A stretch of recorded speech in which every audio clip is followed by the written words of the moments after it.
A giant slab of ice recently sheared off of Antarctica, and scientists are calling it the largest iceberg in the world. Tonight in Oregon, the largest wildfire in the country exploding in size. More than 65 major fires in western states that have burned close to 1 million acres are littered with hundreds of thousands of dead fish. In recent years, these algae blooms have gotten worse. Dozens have lost their lives to flooding in this region, and there's little confidence the struggle for residents is over yet. You don't expect people to die in a flood. In Germany. Large swathes of Henan province are underwater after being pummeled by torrential rain. Weather forecasters say it is the heaviest downpour in 1,000 years. Temperatures in Tokyo soaring to the mid to high 90s with about 80% humidity. From tennis to beach volleyball to track and field. And some thousands of athletes competing outside. That crushing heat, dangerous. A Russian archer fainted. A Spanish tennis player taken off the court in a wheelchair, suffering from heat stroke. Frightening, right? And all of this, the record-breaking heat at the Olympics, unprecedented floods across Asia and Europe, earlier than ever U.S. wildfires, larger than ever toxic algae blooms, all of this is just from the last 2 months.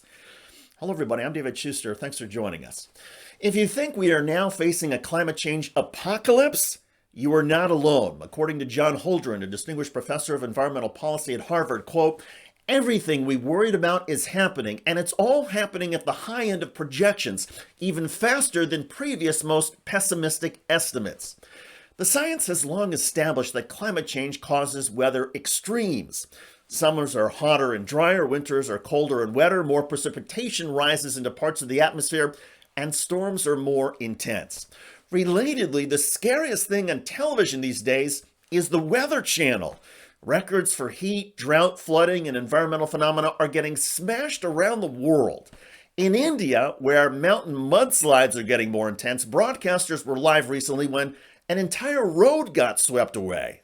India, there has been incessant rain, flash floods and landslides that are being reported from several parts, and these are the latest dramatic pictures that we're getting from the Sirmaur district in Himachal Pradesh, where you can see an entire chunk of a hillside collapsing along with a road that... Watching all of these images, it should be clear that our planet is in deep trouble. And a new expert analysis published by Bloomberg News predicts that over the next 80 years, more than 80 million people will die prematurely as a direct result of climate change. That's an average of 1 million people a year. It doesn't have to be this way. We can boost nature's ability to absorb carbon by keeping, restoring, and growing rain for us.